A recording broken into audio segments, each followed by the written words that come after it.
Alright, we're live. Well, but I figured we'd do a live video now because I'm recording, my GoPro's empty. I mean, it's full. So I need to like empty it on my computer, and that's gonna take like an hour. So I'd come around here and film some stuff live for you. I'm in the Valley of the Fallen, and that's a place where Franco, who was the leader of Spain for a period, is entombed. There's a really phalangist vibe here. There's a lot of symbols of fasces and eagles, and stone work is fantastic. It's big, impressive, and sparse, kind of minimal. You don't really need a lot. There's just like this giant building and this huge flat area here, which is just incredible. It's just completely incredible. And the rocks everywhere. So the stonework is all rocks in this area. Just wanted to come show you some of this view, I guess, because we got here. Yo, what's up, Eugenie? So again, in the Valley of the Fallen, you get that kind of like color World War II vibe of this place. It's pretty cool here, but it's definitely kind of scary. There's a lot of intense energy. If you look over the trees, it might be hard to see, but this is where the communists were held back. There's an entire wall, trenches. You can find barracks and trenches just down here. See here. This area, it's very beautiful here, up in the mountains of Madrid. I drove pretty far to get here. Last night it was closed, so I slept outside. I went through this little town called Guadarrama. Beautiful town. I mean, it's just so Visigothic. And everybody looks so Visigothic. All these kids with blue eyes, and they all kind of have that. They look like they could be statues in this building, you know, or in Germany or something. They have like a very specific vibe. Very nice kids. Spoke some English that I've dealt with. Very cool people. Very nice small town. Everyone was like very curious what I was doing there. They were very kind to me. They invited me to this and that, showed me what to see. Well, so I came today to the Valley of the Fallen, and I went to the Basilica. And of course, you can't film inside the crypt. They have rules, but let's just say a little birdie got some footage and gave it to me. Can't say who it was, but it exists, and I'll get it for you at some point on the internet somehow, with respect, of course. So yeah, I don't know if I'm seeing any comments. I should check that out really quick. Sorry. It's a weird hour in America too, so I don't. Hey, what's up? Hey, Deanne. Yeah. So I doubt that many people are watching this in America, because it's like, gosh, it must be like 1 o'clock in the morning or something weird like that. What's the time is it now? It's like 9 or 10 hours behind this time, and this is like 11 or 12, so in the afternoon. So, but figured I'd walk around. Can I flip the camera very easily? Is that like a thing you can do? Yeah. There you go. All right, so this is the giant cross of Franco up in the mountains there, all made of stonework, bricked stone. You'll notice how it looks like reclaimed brick at the base of the cross. I mean, I think that's an aesthetic choice, but it's an interesting aesthetic choice, right? Like the use of reuse is integral to the entire philosophical political concept. It's like, well, Franco wanted to build the empire again. He wanted to get rid of the idea of the destruction of the state and bring back the state. He wanted the supremacy of the state over the church, over seculars, over democracy, he felt like democracy was a dictatorship of the majority oppressing the minority, which is very, I think, it's a concept you don't hear nearly that often. You hear usually the opposite, but it makes just as much sense as the other way. So to be fair to everybody, this is the symbol. Notice the talons are holding the phalangist arrows tied together, making a sort of a fasces. There's also these two pillars snaked around the pillars, and then in between the two pillars is the eagle. The eagle's got a chessboard shield. It's a shield that has four corners, and each four corner has both symbols of phalangism and symbols of the kingdoms that they control. There are lions on the shield. There's a crown above the shield. The crown has 7 stars that are 5-pointed, 7 pentagrams. So, an important number. I'm going to walk up this stair so you can see it a bit better.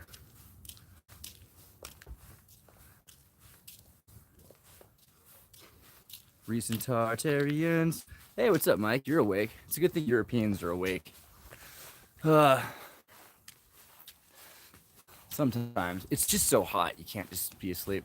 So I can only get so close to this, but let me go walking through the building for you. I'm gonna go around the side. It's a lot more fun. And this is like, you understand, like they're trying to tear this down. They want this removed. And I can see why. It's too beautiful. It's too interesting. It's antithetical to the political narrative that they have today. If you read George Orwell, Tales of Alhambra from Washington Irving, anything about Spain, Granada, or Andalusia. I guess the Book of Andalusia is the George Orwell one that I recommend if you're interested in the history.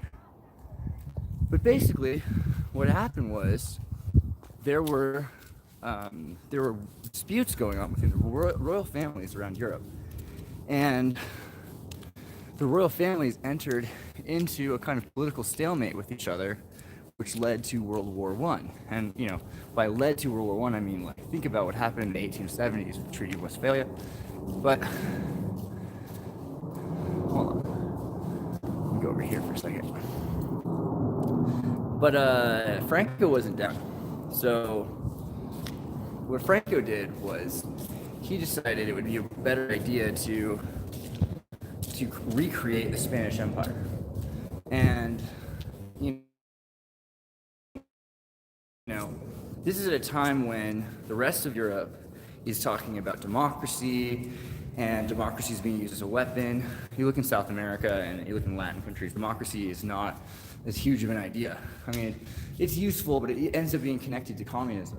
And the worries of communism are numerous, especially for someone who has, a state, like as a stable state, and don't want to lose the stability. So what they ended up doing was the rest of Europe had realized that Spain was weak and that they could take it over. So you had all these people moving to Spain. You had British, German, Americans, French. They were all coming to Spain in order to start a war, essentially. And it was sort of a civil war, but really I wonder if you call something a civil war when you have like a ton of refugees that are invading a country. Sound familiar? So, volume on max, can hardly hear me. Let me see what I can do about that.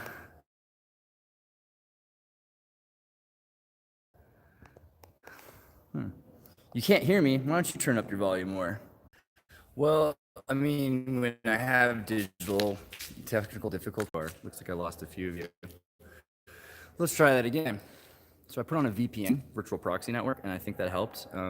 By the way, I'm gonna put a link to it, but if you're still looking for a virtual proxy network, I use it all the time. I seem to need to use it. You probably do too.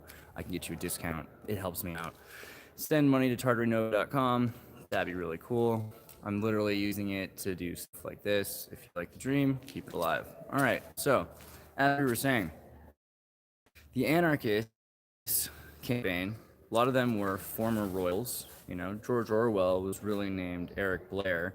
He's really Tony Blair. He was born in India, so he was a colonialist who didn't like it and eventually decided that they didn't need them anymore, so they were going to get rid of them. So they couldn't do much about England, but England was already trying to get rid of the royal family for centuries, right? Like the Parliament had basically abdicated the royal family's power in the 17th century, just after the burning of 1666, when the removal of the Puritans allowed for sexuality. Look into libertine. John Wilmot, second Earl of Rochester, learned about syphilis, see what it was like when there was too much freedom. Eventually, they decided that they were going to. Oh, heck, someone's been doing drugs here. Oh, it's very strange. So, anyway, there's lizards. There's all kinds of cool things here, but that was something that surprised me. So let's see. The point is that Spain, the royal family, was not in very good standing. It was pretty easy to manipulate. Spain had already been sort of a failed European Union centuries ago, right? Yeah, I mean, essentially, like a lot of things are, but respect for the government here is what allows for that. This is kind of the point of this video. So there was a point when there was like complete anarchy. There's a lot of people addicted to opiates and morphine, and people came in and they were like, yeah, let's just live in Andalusia, because Andalusia is an autonomous province. There's a lot of autonomous provinces. And so they sort of built up and accumulated all of these guys. A lot of them were really smart, you know, like Teilhard de Chardin, Jesuits, was fighting, one of the best physicists and evolutionary theorists in the world ever.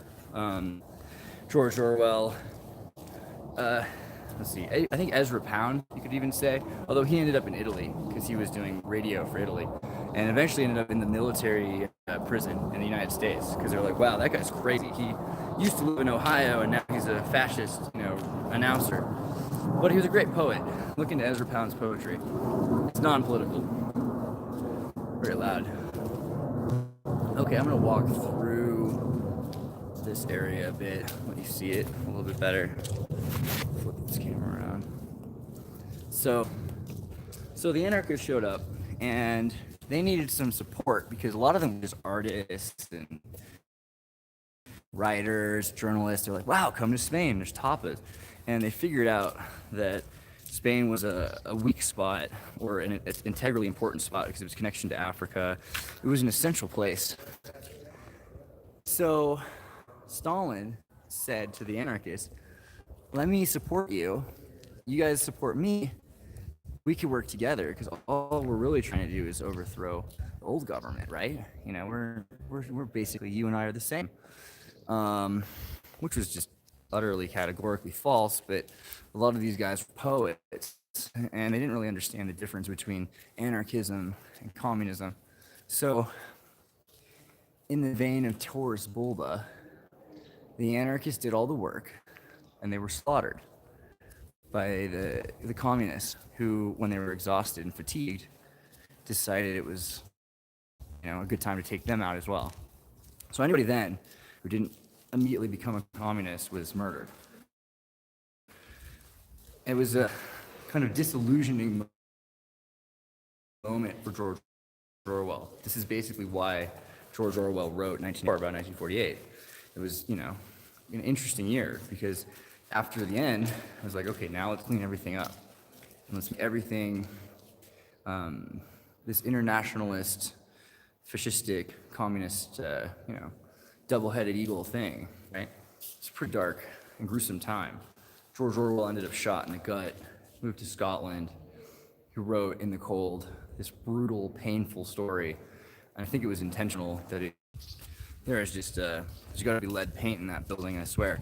So yeah, basically they were like, why would you be anarchist when you could be communist? And they're like, well, we don't need this. And they're like, well, we don't need to be communists. We'd like to just have our say in things. And the communists were like, no. So communists ended up destroying.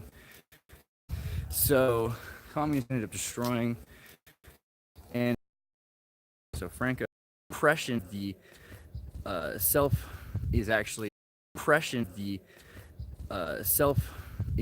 a big part of democracy. And this is something I say a lot more and more to Europeans. Europeans have this like globalist view and this sort of utopian ideal about democracy, that everyone can work together. But look at communism as an example of that, because what ends up happening is you have a bunch of people doing something, and then someone takes power over and says, this is what we're going to do. And it's only the people loud enough to fight it. So it becomes, I think Starship Troopers referred to it as voting is exercising force.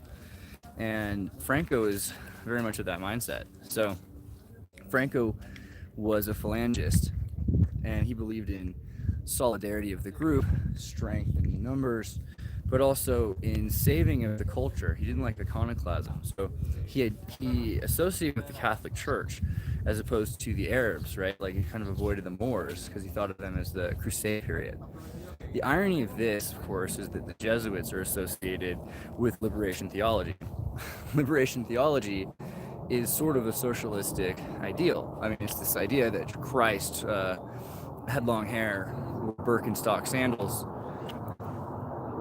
and he was trying his best to. Oh, I got some new stuff. Check out that new video by Philip.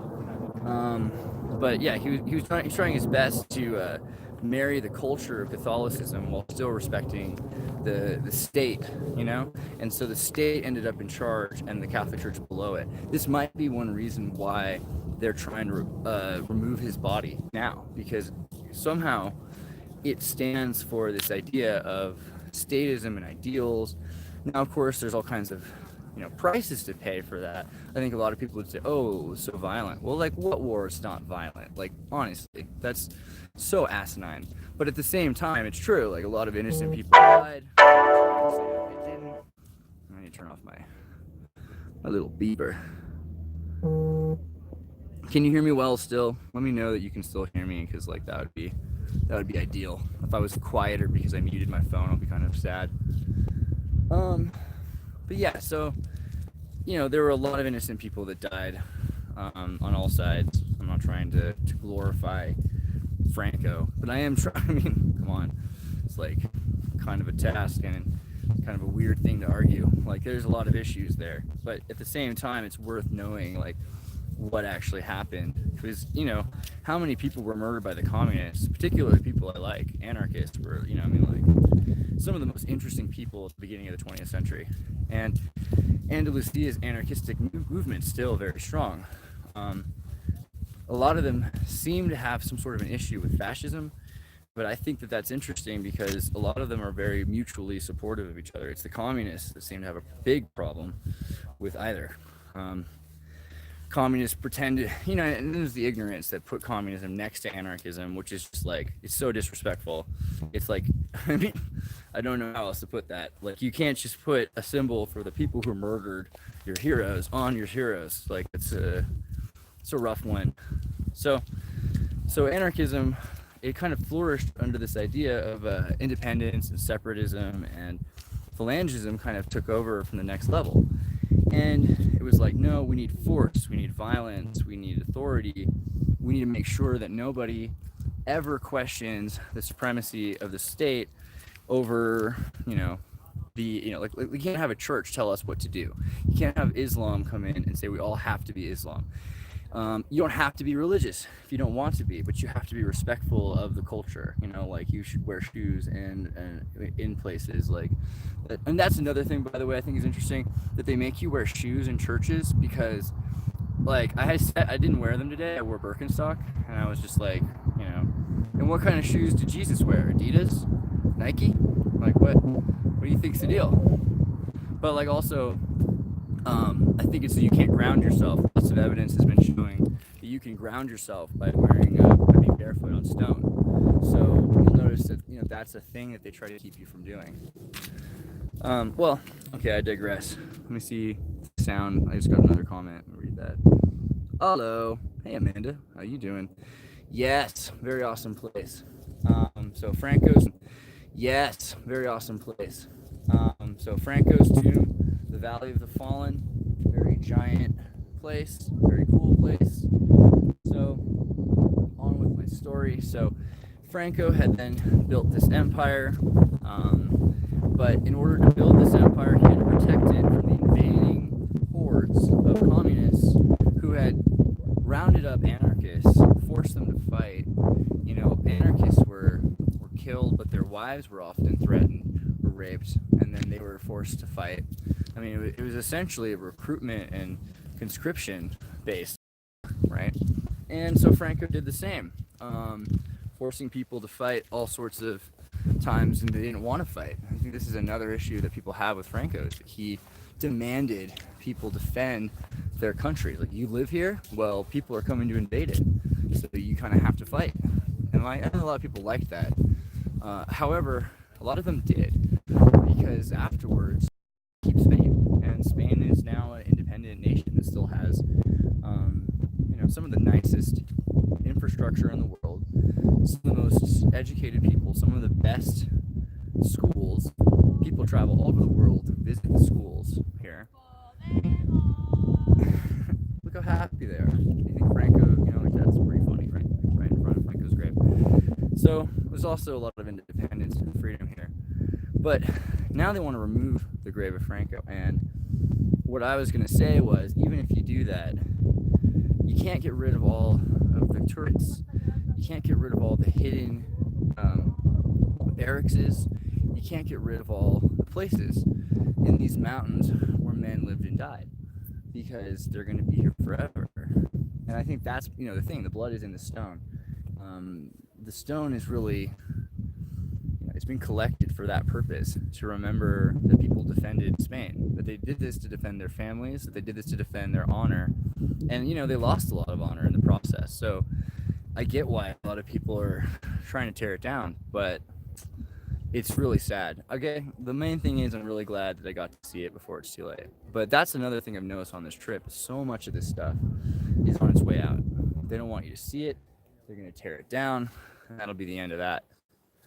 Let's walk up around the side of the building a bit more, see if I can see some more of the eagle. The statue also of the Pietà is pretty cool. Flip this camera one more time. Technology. Okay, so you've got the cross. These four figures coming down from the cross. If I hold it that straight, it might be easier for you to see what's going on. Lord Byron times. Yeah, it's so hot. Like, that's one of the reasons I'm wearing sunglasses, is because, like, the white stone reflects the light. But the stone's not too bad, because it's not black stone. So everything's actually cool. There's a nice amount of wind here. This valley has some wind, so it's pretty great. But you'll see the Pietà, and there's a lot of really fascinating, I want to say Vatican II style artwork here, like 1950s to 60s style Spanish sculptures, which are not as realism based as they're very post Picasso kind of a thing, or maybe mid Picasso rather, but they are anatomical. There's a bit more to them. There's a bit more drama to them. Emaciated, the ribs are expressive. The collapse of the lung just shows the exhaustion, the fatigue of Christ, the sincere despair of the mother. The Virgin actually is the symbol of the army. It's an interesting idea, to protect the mother, to protect the Virgin. You know, it's the whole ideal. It's symbolic, but it's also literal, because of how many people were afraid of being, you know, I mean, basically the Russians were conscripting Cambodians, Mongolians, putting them into trains, giving them Gatling guns, machine guns, Tommy guns, dropping them off into the middle of Europe and saying, go forth, take it. Here's some priests getting a photo done. It's very nice. I'm gonna go up here a little bit further.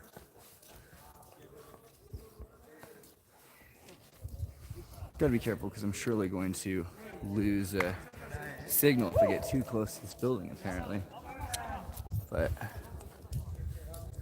want you to see the eyes, giant eyes of Mary, Mother Mary. It's a fascinating place. Here's some priests. So I actually went into this building, and I'm not allowed to. Like I said, I'll have to upload some things because I didn't have it. But yeah, it's really cool inside. It's okay. So I'll tell you the story of the inside because I can't show it to you right now, which is a shame because it says no photos, no videos. But like I said, a little birdie got me some footage. So, I don't think that that's my fault. You can't blame me. Anyway, so I'll send you that at some point. It'll be worth it. But I went into the building, and it looks like, if you can't see it now, go watch this, like the ending of Star Wars Episode 3, where everything's super evil and Darth Sidious has made the Jedi into like straight up Sith Lords. Look at like maybe the end of the 5th season of Clone Wars, or the Star Wars Clone Wars CGI show, because inside what you have are you have these statues of hooded men with giant, like hooded Knights Templar, like lords, like Sith Lords. They look like Sith Lords, and they're holding swords that are as long as their bodies. And each statue is maybe 13 foot tall. It's like 3 or 4 meters tall, and they're on either side of them are 2 angels, and the 2 angels are very, very dark looking. They're all copper, all iron. I mean, all copper statues that have been greened, very much like the bronze Statue of Liberty green. And there's 2 angels. As you walk in, there's a torch, and the room is, if you see how big this cave, this is a cave, right? You see that this is a cave. So this building's built into a cave, and it's so deep that it goes back about the length of a mall, right? It's all bomb-proof. If someone were to hit the roof of this, it would probably survive it. And you can see the sculpted cave rock on the inside. He's got to go. All right. I gotta go. See, he's got to go. When you got to go, you just got to go. So. My Nina's right here. So they've got these statues. They've got torches. It's very dark in there. There's a fascinating inscription that talks about Franco. I can't remember all of what it says. I'm sorry. I know I'm supposed to remember everything. But one of the things I liked was it said,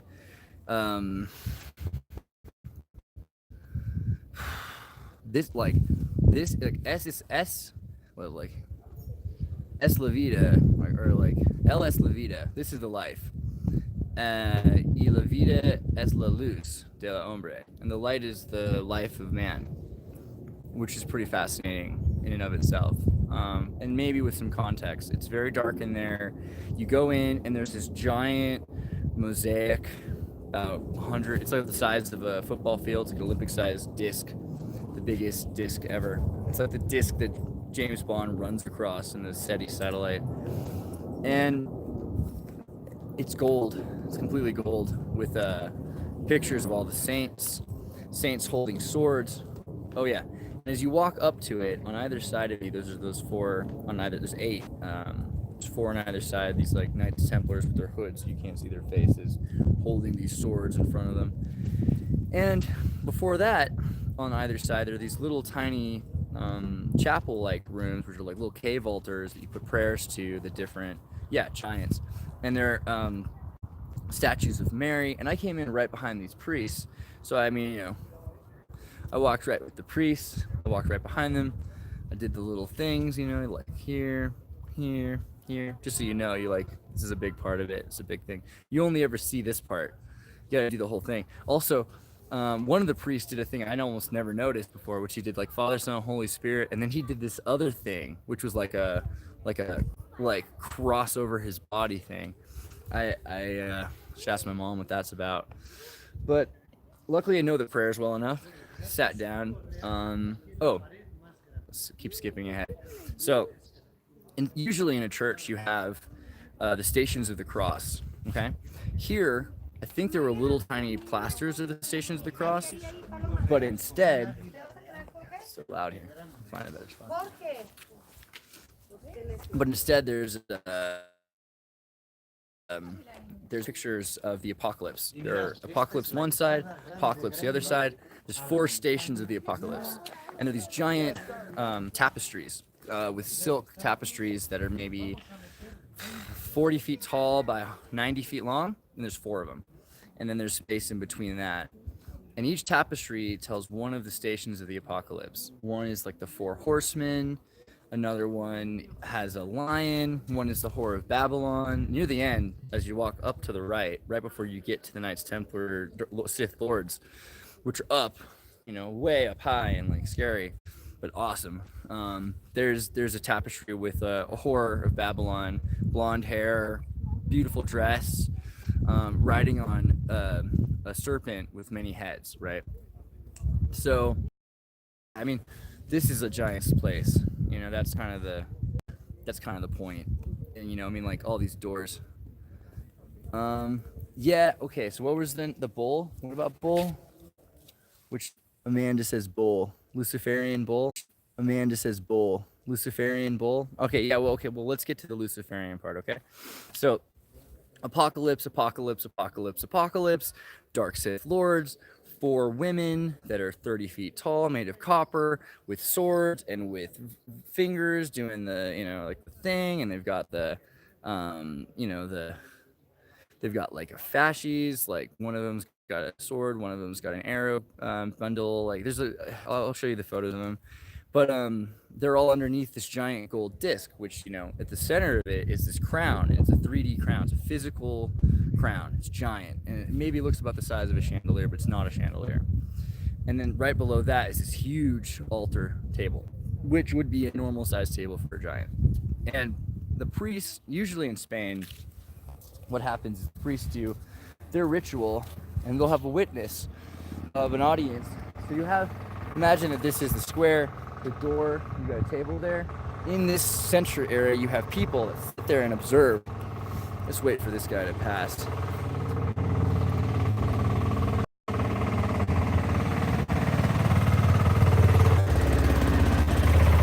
an unusual vehicle for this place. I wonder what kind of dump truck loads he's going to be picking up. So the priests have, and then, okay, so then there's, in the center, there's a giant marble floor.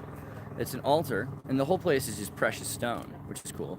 And then on the front, there's, like as you walk in, there's Antonio Francesco. I forget. I'm sorry. It's one of the guys. I'll do the history for you at some point. We'll do a good video on the history. But behind it, when you walk around the back, that's where Franco is, buried, right? And so it's like on the floor, like, and in the middle of, you've got this table, and then they have to walk around the place, around the square, kind of like Islam. And they're all wearing black, but then the priests who do the ritual put on the white robes, and they all had green 3 stripes. So it's like, when you're a priest, but you still love Adidas, like when you love your mom, but you still love Christ, but you still love Adidas. It's like not that much conflict. I think it works just fine.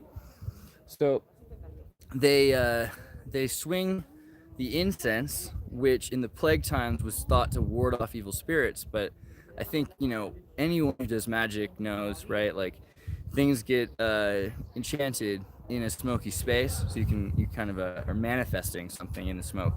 And it's frankincense, which I love frankincense. Like, by the way, if you know anyone who makes like a frankincense cologne, like, I'm interested. So they come in, they're going around a circle, and they're doing the prayers, and they've got the knees up, down. It's basically yoga. You have to you get on your knees, you stand back up, you put your hands up, you stretch out, you put it back on. It's a good way to wake up in the morning. I can see why all the old ladies do it. And then there's tons of young kids. That's the other interesting thing. There's so many kids that are becoming priests. I was like, wow. I mean, it must be cool. Like, they must really the chicks must dig it. I don't know. So they're going in this circle. They're going around the table, and they do the Eucharist. The Eucharist is a pretty important ritual because it's not just do this in remembrance of me for a Catholic. It's literally manifesting blood and bread and flesh out of this wheat and out of this wine, this sulfuric grape wine, which is blood, because it's coming from the iron-rich soils. It's basically blood, in a sense, from giants. Okay, so you take your fermented life force, and they have to light 6 candles. There's 3 on one side, 3 on the other side, and in the center of the table, they bring all these priests. And I don't know if today was a special day because there's tons of priests that were here today, but there was mainly priests, and they came in and they did this ritual in the dark. So they lit the candles and then they turned off the lights in the whole place. And so if you've ever been in a giant cave that's been carved out of marble and has deities the size of giants holding swords around you, it's a bit intense, especially because it says like man is the the light of that life is the light of man. It's like, so what is this light and what are they talking about? So then what ended up happening, the lights are off, they hold up the bread, they hold up the wine, they bless the thing. Yeah, don't blame me for doing it. I mean, come on, it's like one in Rome, one in Flanders, Spain. So I went and I ate some of the Eucharist with the priest, because because why wouldn't you? What? Like, I mean, you're in Franco's tomb. You're gonna judge me? You are, aren't you? Well, okay. So like, I went the whole distance. Like, you had to like dress a certain way and act a certain way. Like, I look like Spanish enough. You get on your knees. You put your tongue out. I mean, they really go for it. It's like, and please just put it in my mouth, Father. That's how they go. And then you know what you're supposed to say? Amen. So you get a little bit of bread in your mouth, and then you go back and sit in your pew with all these other priests, and you're on your knees, and you're praying. You're looking up at the sky, and you're doing the little things, and you're doing the crosses. And, okay, then they turn the light back on. And so it's like you do this whole thing in the dark, which is like kind of gnarly. I mean, it's interesting. It was really cool, but it was definitely the scare. I mean, I like the fear factor of like Christianity, but like Catholicism, man, it's pretty much like the gnarliest magic ritual. And it made me think a lot. Like, a lot of people don't get how esoteric Christianity is. So like, everyone wants to be a rebel. They're like, okay, I'm gonna do some crazy thing that freaks people out. I'm gonna do some weird magical. Like, dude, try Gnostic Christianity. Like, you want to read a gnarly feminist mystic book, read one from the 13th century. Check out Teresa d'Avila. Like, check out sacred cathedrals of the mind, sacred spaces. Look into Maimonides, even, like, because a lot of it was that after the Inquisition, crypto Jews from the Inquisition converted, and convertos they had daughters and sons who became Christian in order to like not have trouble, but they kept their deep iconography and symbolism, right? Because the big thing is you've got 14th century symbolism being just hijacked and being destroyed, smashing of faces off all the statues. And then this is like a period of rebuild from the 1800s until the 1940s. When eventually, with the help of the Catholic Church, I'm pretty sure they smashed Phalangism because it just wasn't conducive to their liberation theology, which is a socialist ideal, because you want to share. Imagine you're a Jesuit, right? Like, you don't want to get married, you want to have corruption that you're able to forgive yourself for, and then you want to be able to raise all of these kids that you may or may not be responsible for making in the first place. So you've got this whole group of people that you have to turn into priests, and you educate them and you give them a cool life and you give them Jello pudding, like all whatever. But then they end up Jesuits, and then they go off and spread it a little bit more, and then they find a bit more land, and then they build another church just like it, or worse, or bigger. So yeah, I mean, so this idea also about orphanages, it's like, yeah, okay, so part of it is like they just took people's kids, but I think now it's like they don't want just anybody's kids. I think they're actually limiting the amount of kids they have to deal with, and they're making them themselves. Now, that's a theory. I don't want to push too hard, but like, look at all the kids that are becoming priests right now. Freemasons and priests are like way more popular of a choice this year than it was a decade ago. So that's, I mean, again, you're going to see a lot more of these coming. And, like, I guess it makes sense because, with incels, full cells a better deal, because who could be incel these days? for real. Like, I mean, realistically, like you could just go pay someone at the side of the road or on Tinder to find somebody or whatever. So it's all about the full selves, because they're able to choose like not to be part of some sort of a, I mean, you could be playing video games at home, or you could be dedicated your life to God. There's really not that huge of a change in the amount of people that are incel or full cell. The main difference is now people are becoming more comfortable with doing it without God in their lives, which is kind of like only going to last for so long before it becomes like this idealized greater cultural experience. So, all right, yeah, a lot of training going on. So, okay, so the apocalypse, 4 stations of the apocalypse, around the stations of the cross. There you go. Oh man, it does my heart good to see some young priests, right? I like their outfits, don't get me wrong. They seem like clean cut. I dig clean cut. I think that's a good look. I mean, beats the alternative, okay? Like the thing is, you start seeing these kids and you're like, all right, well, these kids don't cause any trouble, and there's not an evil bone in their body yet. But like you look at a lot of other people in the world and you're like, okay, so what? Like there's evil everywhere. So it's interesting, at least they have some idealized respect. Like that's kind of an interesting, just to notice it, give them some credit. But okay, creepy church, go through the stations of the apocalypse. Then there are 4 on either side. There's the 4 women. Do they have names written? Do they have names written around the place? What do you mean by that?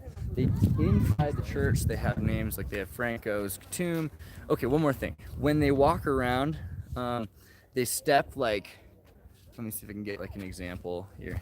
Like let's say that this square is Franco's tomb. They like step over it. So like they didn't step around it. Like you didn't go over here. They didn't step on it. They stepped over it so that they're walking by it, which is pretty interesting. So Franco's tomb has 4 corners, which are 4 altars, and in the 4 altars, like there are 4 rooms behind the what do you call it again? Sorry, the altar, the center altar, where they do the Eucharist. There's 4 rooms, and the 4 rooms have 4 giant women statues, and behind the women are doors that you can't use, which lead up to the top underneath the cross, which I assume you can probably even get into the cross from. I wouldn't be surprised. That would make sense. But I think that, it goes back even further. So the thing is, you can get up to the top, and then you can go around, they can go around the golden dish, and they can see inside. They can see exactly what, they look down. And I'm sure that you get like 30 or 40 or 100 dudes in bright red robes, and it would be pretty cool looking. Hopefully that's all that they do, though, is sing, right?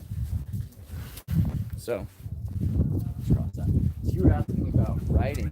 There is writing in there, but it's all in Latin and Spanish, and most of it says like this is dedicated to Franco in 1948. It was finished in 1960, and then they have, but most of it's like you just are supposed to intend its meaning. Like they're not trying to. It's not a museum. It's not like it isn't like you're not supposed to take photos in there, right? Like so. The ones you'll see, I'm not supposed to have. So, I didn't do it. But, yeah. So, it's like they don't want people to destroy this. It's lasted as long as it has because it doesn't have the cult of personality that the Germans associated with their World War II. It doesn't have nearly, what's crazy is like, right now in America, they're trying to tear down the George Washington High School. They want to tear down the picture of George Washington with the Indians, which is going to cost like hundreds of thousands of dollars. They're not gonna allow like anything anymore, right? Like, I'm sorry, I don't think George Washington's like the biggest villain to the Indians of all. Maybe you're gonna say everyone is, but if that's where we get to, then we're literally going back to the 1300s 13th century, 7th century, you know, where we, you know, like the, whatever that period's supposed to be, where we destroyed all of the art. And that's dangerous, you know. I mean, there are some people that actually want history to repeat itself, and that might be why they're doing this, I would think. Like, what else? Why else would they be? Just like the stairway here. Bet you I can't go very far. Would it be interesting? Check this out. So I've noticed a lot of buildings in the area from Guadarrama to here have pretty big stonework. Also, have these pyramid-like steps on the outside, which the only thing this can really remind me of, especially like the height of these stairs, it just seems very much like when I went to Machu Picchu. It's very similar. Okay, so this is locked, clearly.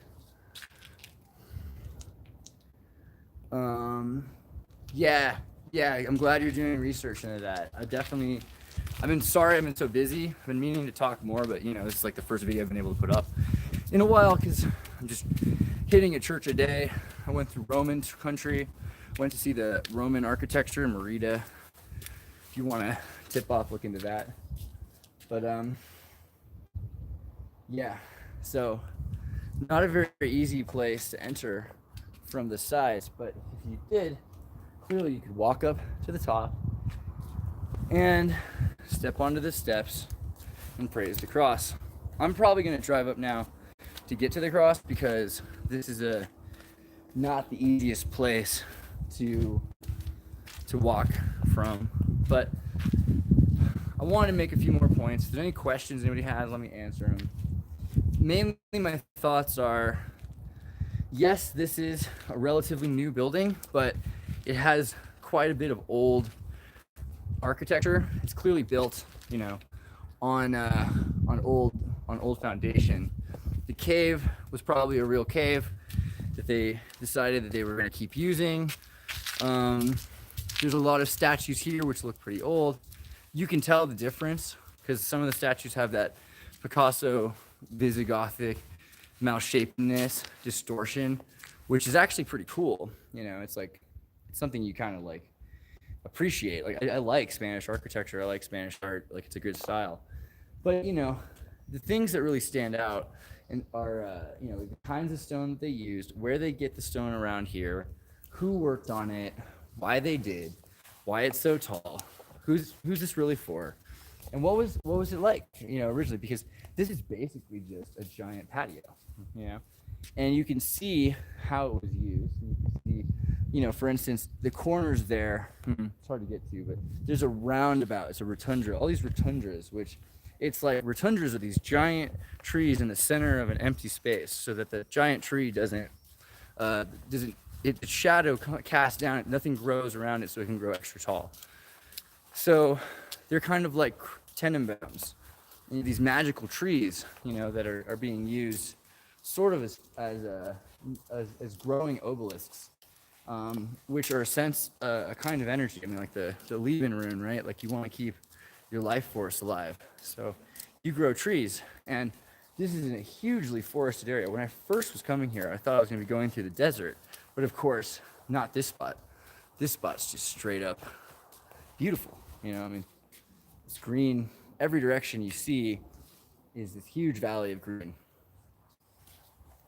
But yeah, I just wanted to do this, and I know a lot of people are going to be like upset that I even did this video. Probably I'm going to get like a burn for even going and doing a historical video on this, but you know, out of respect to everybody who died, and you know, were forced to fight or felt forced to fight for their responsibility to their family, like a little respect seems like an okay thing. And I think it's worth thinking about, like, you know, what it's like to be on the other side, because you think about Vietnam, think about the Soviet Union, think about the people that had to flee Czechoslovakia when it was becoming the Velvet Revolution.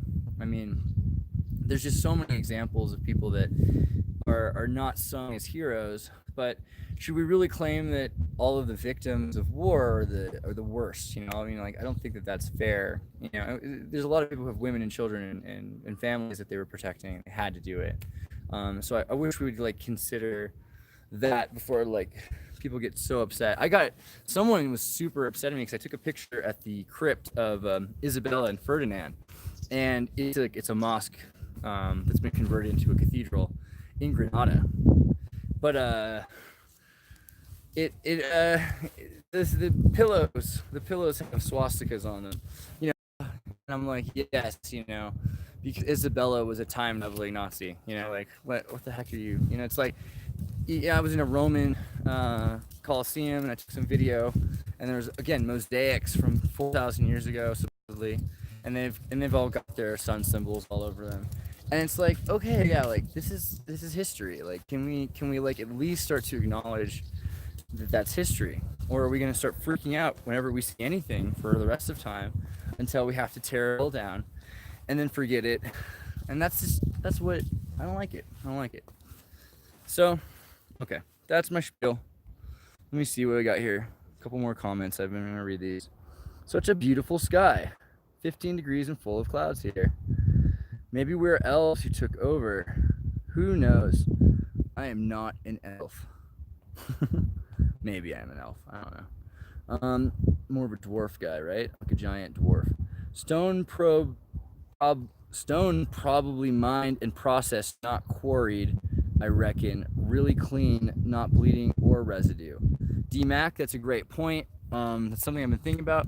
The quarrying here was like clearly done for centuries. This is a place that, everywhere you go in this area, you'll find churches, you'll find little tiny chapels that are beautiful, ornate, and they're just made of giant pieces of stone. It's like, who was big enough to lift these stones? And they look like they were just like little, it was like this, you ever see like a giant, like, it looks like a little house for a giant. Like, not a little house, but like a decent, like, how big of a house do they need? So you've got like these chapels with these like, all over the place.